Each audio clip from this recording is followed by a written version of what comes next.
opening thoughts. First of all, I think from my perspective and talking to our staff after the spring game, we accomplished what we wanted, and that was to try to create as much as possible game-like situation. I wanted to see how our guys reacted to a game-like atmosphere. I thought our defense started out with the right mindset. They came out with good energy. I did not think our offense did. We had to get them thinking right at halftime, and you saw the result of that. I thought they came out in the second half with a better mindset. So, those are important things, right? You want to get those accomplished in this kind of scenario. I don't want to do that in the opener. So from that perspective, mission accomplished in trying to create this game more than just a practice. Too many penalties, things we've got to clean up from that perspective. And, I think that, by and large, there was, a lot of plays out there that, can be, for us, evaluated, that gives us an opportunity now to know our strengths and weaknesses. So when you step back and look at it, I feel really good about where we are in our evaluation process moving forward, and that's what you want, going through the spring. So with that, I'll open up to questions. Coach, how important was it to get the run game established the way that you guys did, and do you feel like that's going to be a part of your team's identity? Yeah, so when we came, in here, I think we all knew that one of the areas that was a must was that if you're going to have any success, you have to strengthen the offensive line here. And so it's been a point of emphasis, and we've got to run the football. If you're going to win the SEC West, you have to be able to, you got to be able to run the football. And today's not, we're not here to bang the drum and say we've arrived, but there had to be some semblance of we've made progress in that end, and I think we can say that we did, and we emphasized it, and now we can go and look at what are the things that we do well, and what do we need to do better, and so I think that that's the exam, right? What did we learn from the spring? What did we do well, and what can we do better? Yeah, Brian, right here. How did you change the offensive mindset at halftime? Because I think it was 5 sacks the first 5 series and just looked kind of sluggish. How did you change that mindset? Because you came out on fire in the second half. I just don't think our guys were thinking the right way. I mean, they need to be educated. They need to be talked to. They need to think the right way. And quite frankly, I think, maybe it was a little bit of not probably doing that the right way before we started the game and getting them to think the right way. So a little bit on the coaches and maybe a little bit on the players and not getting them to think the right way coming into this, situation. Hey Coach, do you think the struggles of getting stops in the second half was due to your guys getting fatigued possibly? Oh, no doubt. All of that has something to do with it. And look, let's be clear. How many coverages did you see today? One. We had one coverage. We probably played 2 different fronts. So, we lined up very basic today. And so by the second half, the fits were easier. The line was very comfortable. There was no movement up front. You kind of can get my drift here. So by that time, we better have some movement up front. Coach, right here in the middle, Shea Dixon, 24/7. How do you balance Nussmeier being a young guy and you want him to maybe correct things in his game as he grows with being a talented quarterback and going out there and throwing well? Don't overcoach it. I mean, you can get, can be paralysis by analysis, right? You start to overcoach that, and then he starts to pull back a little bit, and then you lose a really good quarterback too. So you got to be careful there. you try to coach him on the things that matter the most, and that is taking great care of the football. I mean, he's going to make some mistakes. I make mistakes. I know you don't. I mean, but everybody else does. And I didn't mean that in any other way. I'm just making the point that he's going to make mistakes, and so it's just one of those things that I think you got to be careful with a guy like that that's really talented, that you don't try to overcoach that, and make sure he takes care of the football. And if he does that, if he makes a mistake here or there with the talent that he has, just go play football. Brian, obviously we look at today's snapshot, but you're looking at the whole spring from the start, where you started to today. How good or how do you feel about your ability to field a competitive team in the fall? How close are you? How far do you have to go? Well, it's going to be a competitive football team.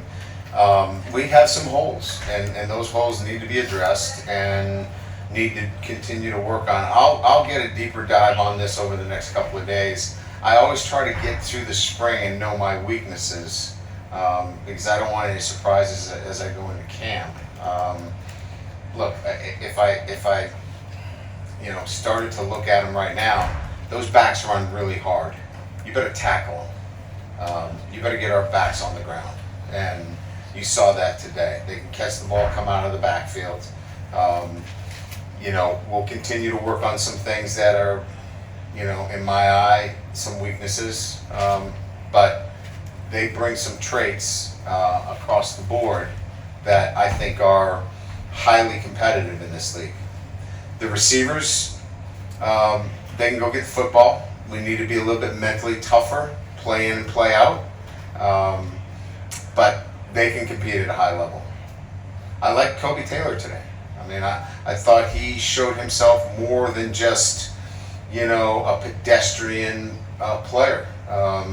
He's long.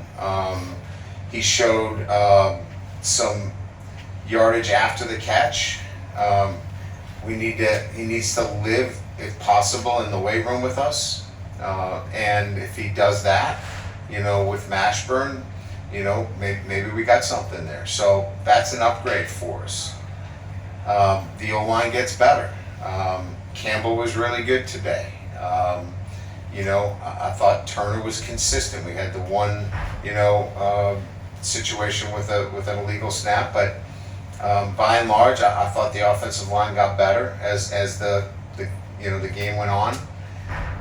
And the one thing that y'all want to know about is, we didn't clear up anything with the quarterback today. We probably made it even more difficult. I mean, Brennan was good today, right? I mean, he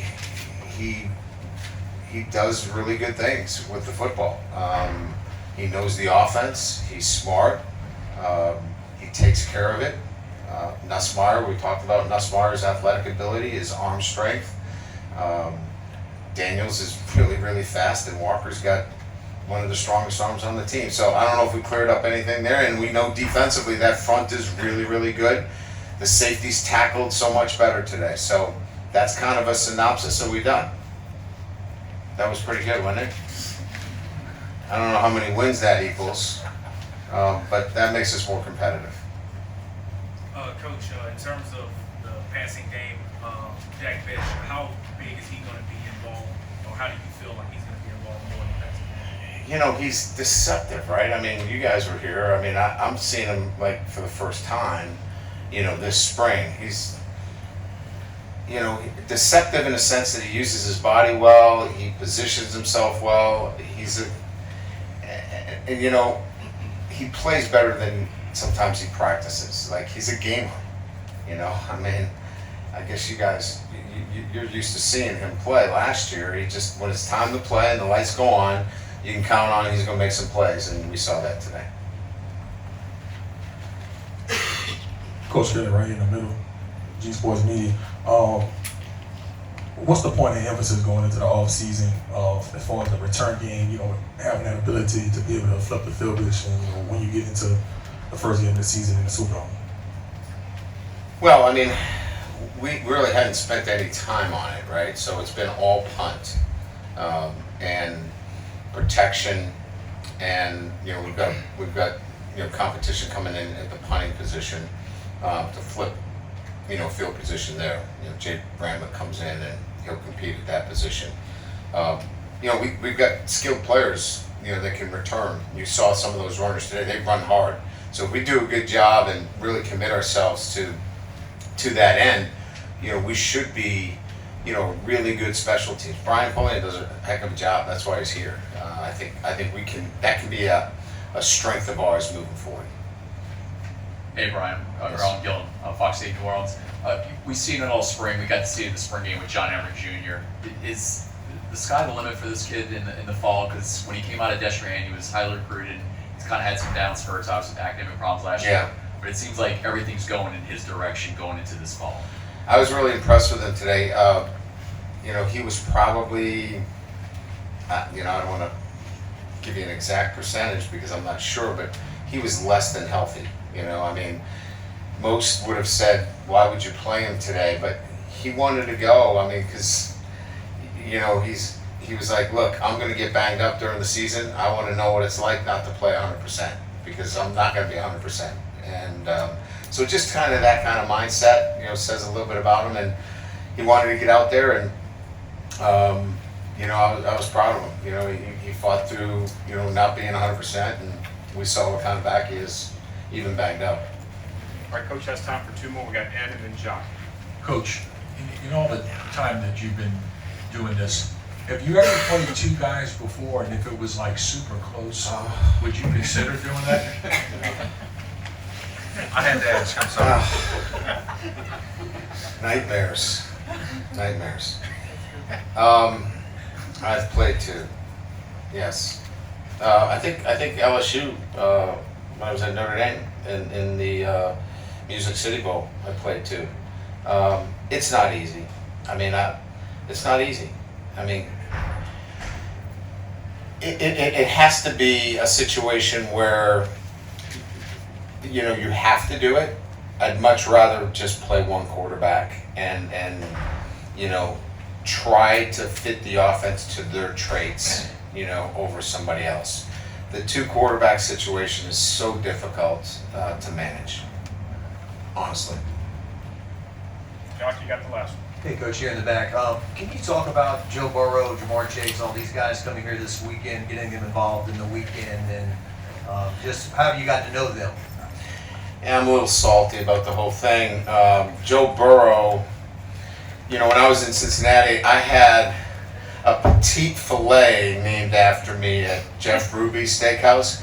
He's got like this massive steak with crab etouffee on it. Like, really? Oh, that's right. He won a national championship here, didn't he? No, we were kind of kidding back and forth. There's a steakhouse, Jeff Ruby's in Cincinnati, and I was envious of the steak that's named after him.